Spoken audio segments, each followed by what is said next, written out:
Welcome to Spirit, Purpose, and Energy. I'm JJ Flazanes, your host. Today's show is The Hidden Meaning in Your Dreams. It's a great show. Kelly Sullivan Walden is awesome. I love her. You'll be hearing from her again. She endorsed my new book. She's amazing, and I love her. And I know you're going to enjoy today's show.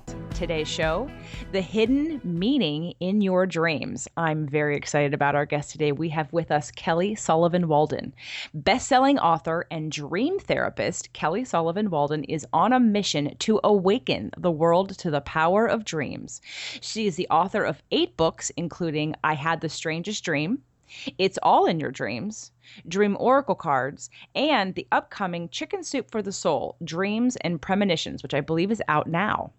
She's reached millions of people with her inspiring message on national talk shows such as Dr. Oz, Ricky Lake, Bethany, The Real, and Hallmark Home and Family Show. And we are lucky to have her with us today on the Fit to Love podcast show. Welcome, Kelly. Thank you so much, JJ. It's such a pleasure to be with you. I'm excited to talk about the hidden meaning in your dreams. I know so many people are interested. I'm interested, obviously, in what our dreams mean. And before we get started into this topic, can you tell us a little bit more about how you got started in this kind of work? I have been interested in dreams since I was very, very young. I think all of us as kids remember, a lot of times I talk to people and they say, oh, when I was a little kid, I remember dreaming. And then as an adult, it's kind of waned off. I had a special relationship with my younger sister. I have 4 sisters, but my sister Shannon, who's closest to me in age, a year and a half younger, we shared a bedroom and we often actually shared dreams and dreamscapes. And I didn't think it was strange growing up. It just was this fun kind of game that we would play. We couldn't wait to share dreams over breakfast in the morning. And it would turn out that we would know some of the same people in our dreams that didn't exist in waking reality. We would finish each other's sentences as we were talking about the dream, and sometimes we would even fight in dreams. We would be in a similar situation, and we'd be arguing or yelling or talking passionately. And my mom would walk in our bedroom and wake us up and tell us to stop. Whatever it was we were doing, making noise in the middle of the night, and it would turn out it was a dream. So this is a phenomenon that does happen among twins, but not so much siblings on a regular basis. So this was kind of my introduction to dreams, just knowing that there was something really important going on that was entertaining, but also it just made me feel like I was connected to another realm. And so I really paid attention as a kid. I kind of waned off of dreams in my 20s as I became much more externally focused. I explored the realm of acting during my 20s. I did a lot of different parts and, was like the Hollywood chick during that time. And I couldn't care at all about dreams then because nothing internal really mattered to me. Then it was all about what was on the outside. And I crashed and burned towards the end of my 20s and began my spiritual path as a way to kind of find myself and figure out why I was feeling so out of balance. And as I started finding my way back to myself, my dreams started to come back in Technicolor and started to become incredibly helpful. I would notice on the days that I remembered a dream how much better I would feel about myself and how much more confident I would feel as opposed to just feeling so insecure. I became a certified clinical hypnotherapist almost 20 years ago. And as a hypnotherapist, your entire focus is really on the subconscious mind, which is where our dreams come from. So my dreams and then learning about clients' dreams started to become a real focal point for me.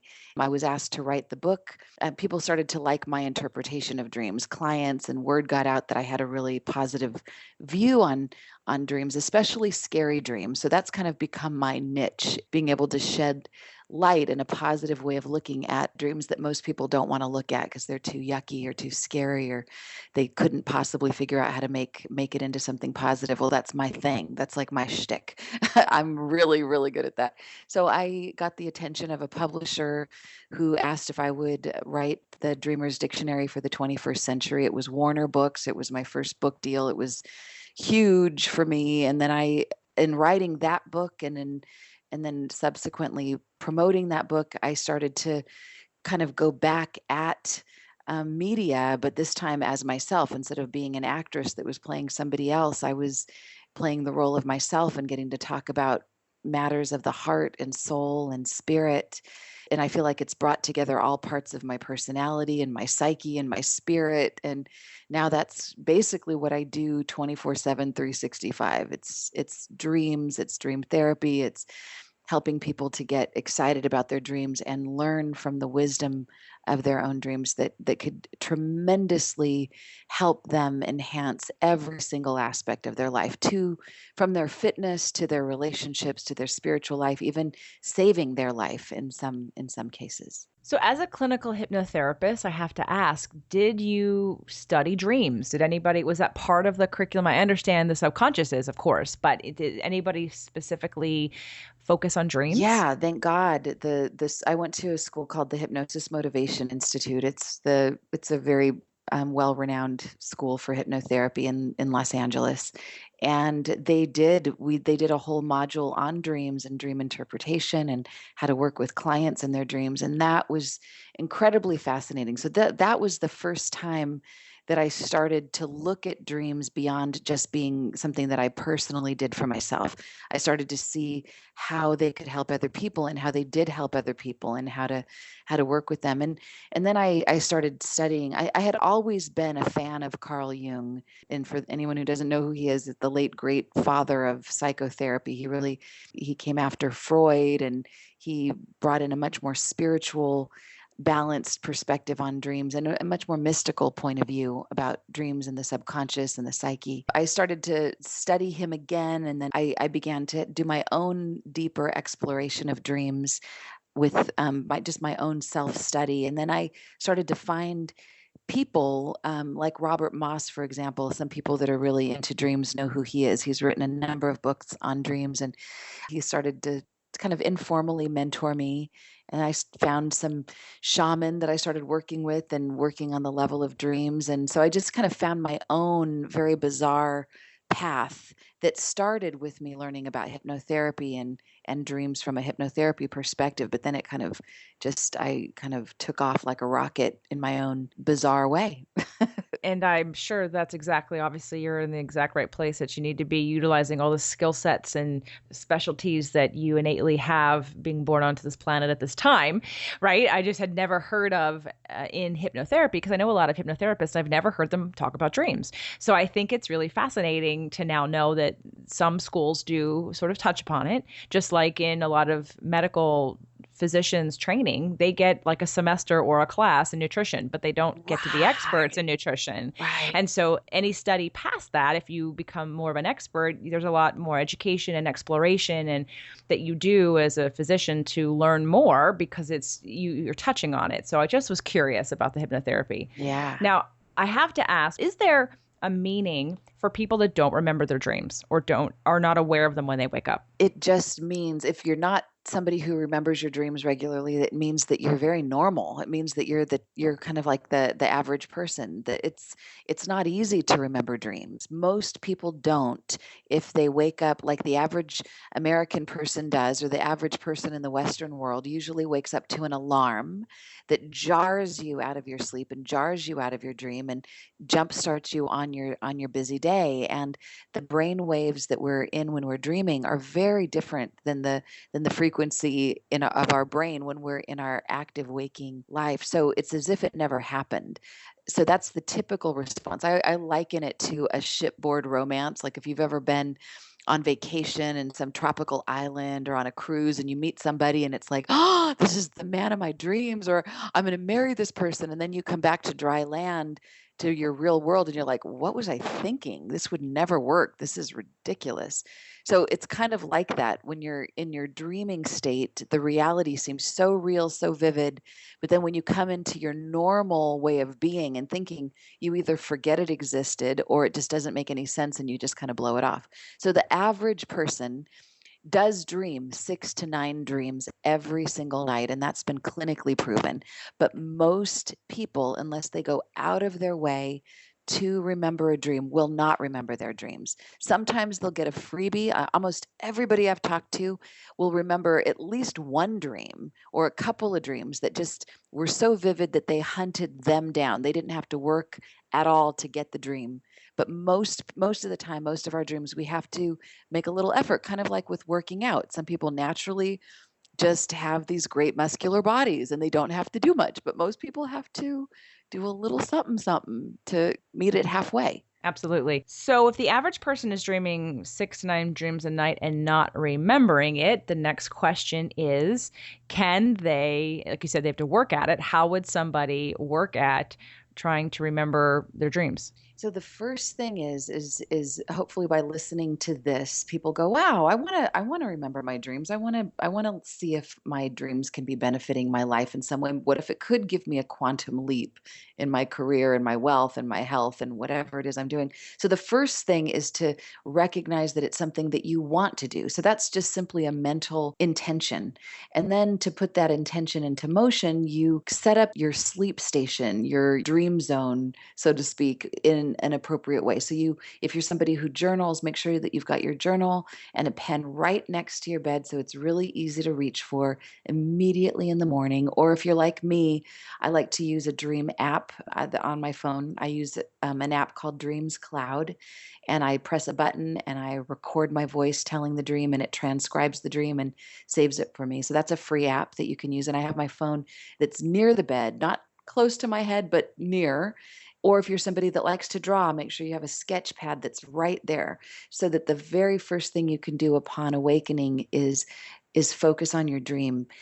I always tell people that in order to catch a dream, you have to be very crafty. You have to be clever. You've got to like catch it like it's this sneaky thing that's trying to get away. You have to lay in bed in your sleep position.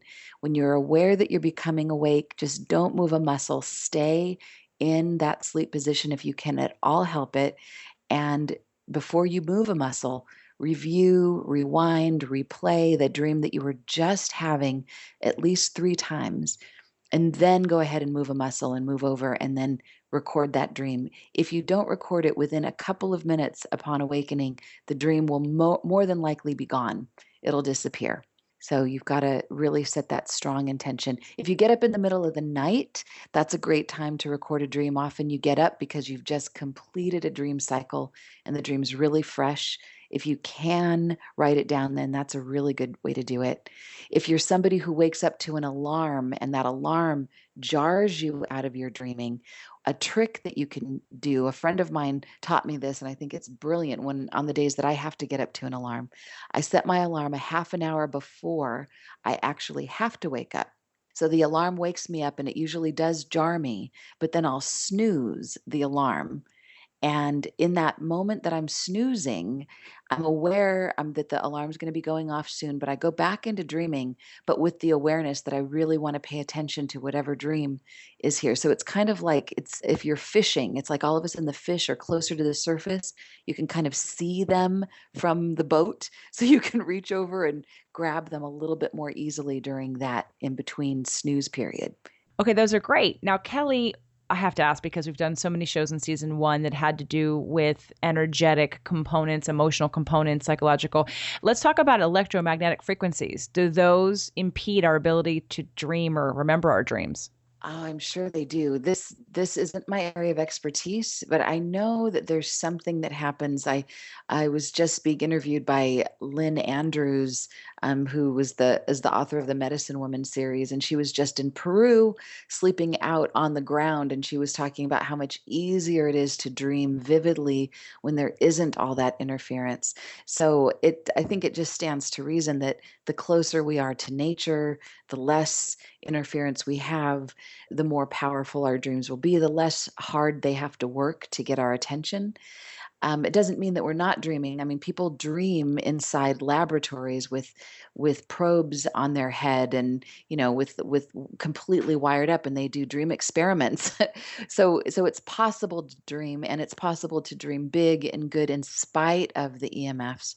I think we just have to make the best of what we've got. I mean, there's blessings from all this technology, and it can get in the way. But I'd say experiment. Some people dream better in different environments. Like you could try keeping your cell phone away from your bedroom, like stick it in a room outside so you can easily find it without having to fumble for it, but it's not right there next to your head.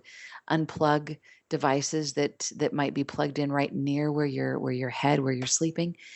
Get back to nature as often as possible. And on vacations, that's if people don't dream or don't remember their dreams in their regular day-to-day environment, then at least pay attention when you're on vacation. If you're in Hawaii, if you're, out in a tropical island and you do have the luxury of being surrounded by nature, experiment with how you can catch your dreams then and how vivid they are during those times. And that's probably the best I can say to this. I'm really not an expert of anything else that has to do with the EMFs. I just know that it is an issue and it definitely plays a role. Well, it affects us on so many Yeah. levels health Yeah. wise. And I would think, and I know a lot of clairvoyants and intuitives that get headaches when they're around too much technology. So I just imagine that would somehow affect our frequencies. Yeah.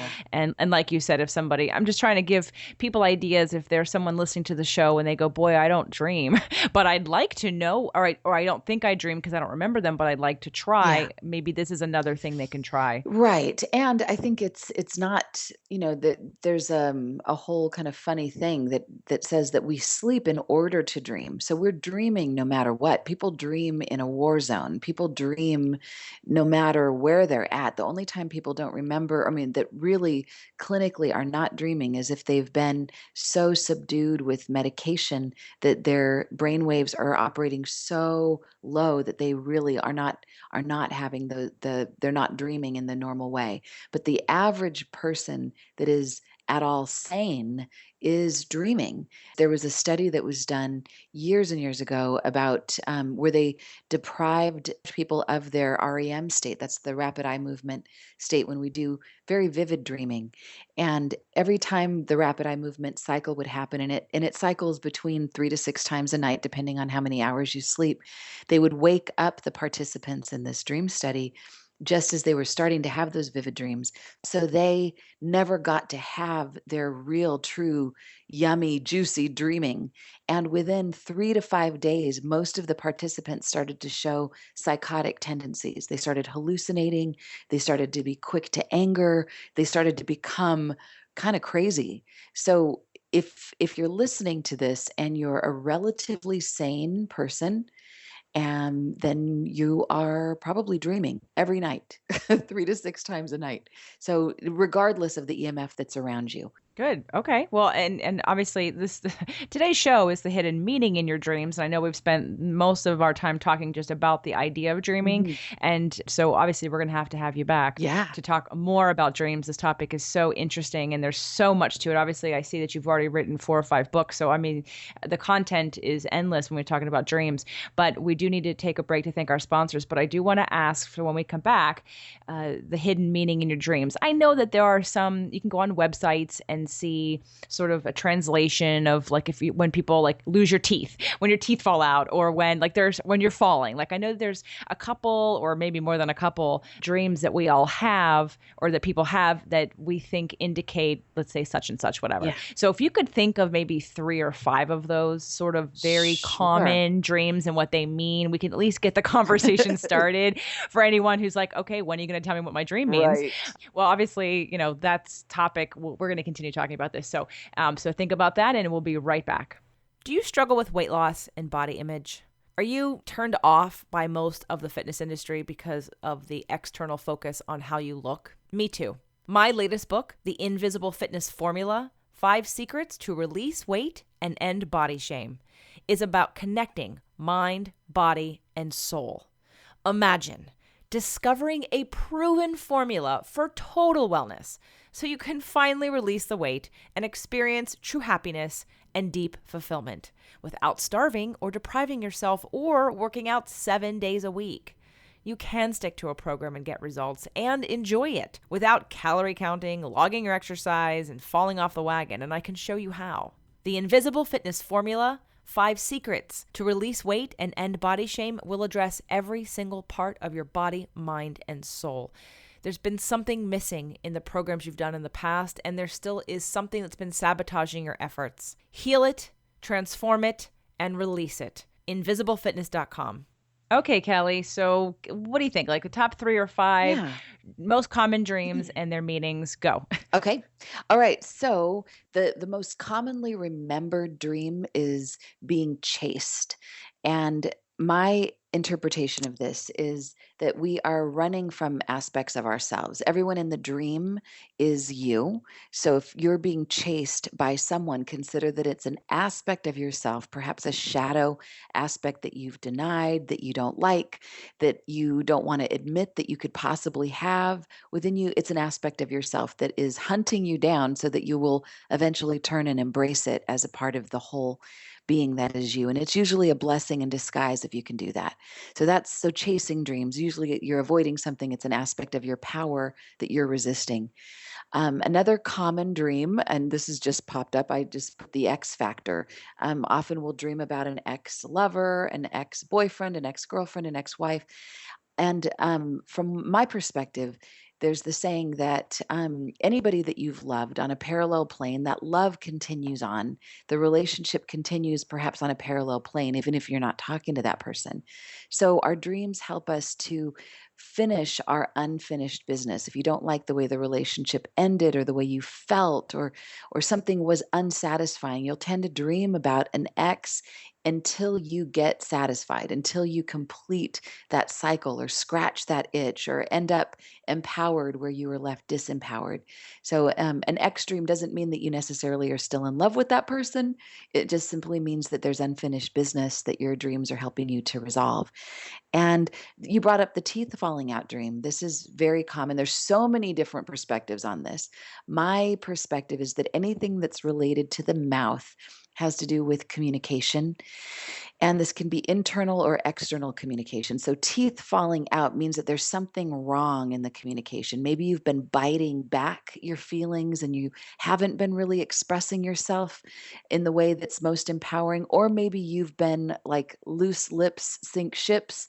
The loose teeth in the dream are about you not being mindful of the words that you've been using to express yourself in a powerful way. So, the message in a dream like that is to get your power back and communicate effectively. Some people think that that dream is about money issues because we're grinding our teeth because we're scared about money issues.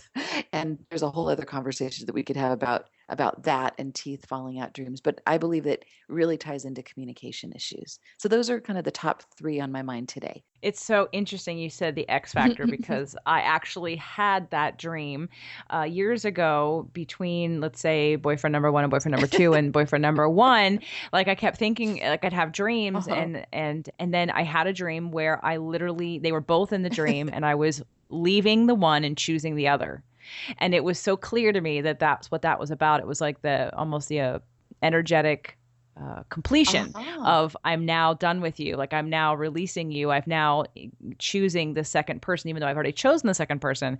But that lingers because Yes. of the stuff that's unresolved. Like Oh, you didn't come you didn't leave each other mutually, and it was right. unresolved business and unresolved feelings. So in that dream, when I literally chose the second person, it was very impact. Like I got very clear that that's what that was for me. And so it's so interesting that you bring that up. Now, what about? I do have to ask about the dream of falling because I know. Yes. Oh, yeah. Wait, 2 more. Falling and the falling dream, and then I've had the one where I'm frozen. Oh, yeah. You can't move. Yeah. Yeah. Yeah, let's go falling first. Okay, Falling. falling, this is one of my favorites because most people the one perspective is that it means that you're overwhelmed in your life, that things are falling apart, you're out of control in some way and you need to get grounded. So that's kind of a really good interpretation of that, I think. But there's a deeper, more mystical perspective that and this comes from the Sonoy in the highlands of Malaysia. It's an ancient dreaming tribe that believes that falling dreams mean that there are falling spirits that are calling you to them to find your depth and to learn how to get grounded in your deeper aspect of self. So it's a really positive dream, meaning it's time for you to learn how to fall well so that you can land in a deeper part of yourself. So I like that one. And then Frozen, there's several different aspects of this one. This can be a real scary thing. I hear about people trying to talk, trying to scream and they can't, trying to move and they can't. So the words that we use to describe these dreams are very telling. So I always say, when you have one of these dreams, where in your life do you know that there's action that you need to take and you're not taking it? You're allowing your circumstances to weigh you down. Where are you not allowing yourself to speak? Where do you need to run but you're afraid? So it's, imagine that your foot is on the gas and on the brakes at the same time, and your dream is showing you there's a place where you're out of alignment and you're not allowing yourself to move. It's often some form of fear. And what's great about a nightmare like this, because usually this is a nightmare, is that it's revealing the issue. You can't heal what you can't feel. So this dream is terrifying, and yet it's showing you where and how you're doing this particular behavior in what scenario, so that X marks the spot. Now you can go in and hopefully take some contrary action in your waking life. So if there's somebody that, I just had this conversation with someone the other day. They said that they keep dreaming about trying to speak and they can't. So I asked them, what relationship or what situation in your life do you know that there's something to say and you're not speaking up? And she burst into tears and immediately knew it was a friend that had been partying a lot, and she's been wanting to say something, but she didn't want to hurt her feelings, and it was really bothering her. And she knew that this dream was giving her the message: you need to find a way to not just blurt it out, but to be crafty and skillful in the way that you communicate that. So it's a message to get your act together in this area so that you can move through that barrier. Awesome. Wow. 30-minute segments are not enough time for this conversation. So, so with that said, we are absolutely having Kelly back for another show. So please stay tuned so that you'll see her again on a Freedom Friday. Kelly, tell us how we can, do you work with people privately? Do you do groups? I know you have books. So tell us how we can work with you or find you. The best way to work with me is through dreamlifecoachtraining.com. This is a program that I'm really excited about. I've put everything I know about dreams and how to live your dream life, and that the intersection between both of those things, into Dream Life Coach Training. You can get a free inquiry call. It's a free 15-minute call with me or one of my associates. If you're somebody that really doesn't want to learn about dream work, but you just want to have a dream interpreted, one of my trained Dream Life coaches will work with you and give you a free session. So you just simply email me at Kelly at dreamlifecoachtraining.com and put in the subject line, I'd like a free dream session with a coach. Then I will send you to the appropriate person. Wow. So all the links will be on fittolove.tv. So if you're driving or exercising and you're not near a computer or you can't write any of this down, make sure to come back to the show notes on fittolove.tv, and I will have that email address, the website, and also Kelly's website, kellysullivanwalden.com. Is that a place where people can get your books as well? Yes, they can go to kellysullivanwalden.com. And if that's too hard to remember all of those three names, go to iHadTheStrangestDream.com. iHadTheStrangestDream.com. And people should know that the Chicken Soup for the Soul book just came out. It's Dreams and Premonitions.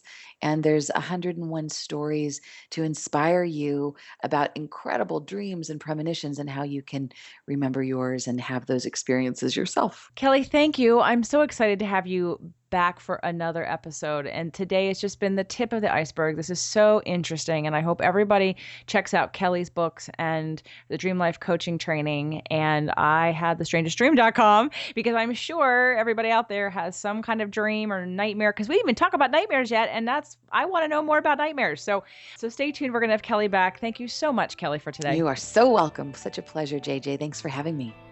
Thank you again for tuning in to Spirit, Purpose, and Energy. If you're inspired and want more, come on over to fittolove.tv and check out our Freedom Fridays, or find us on iTunes. More at Fit to Love, physical, emotional, and spiritual fitness for the happy life you deserve.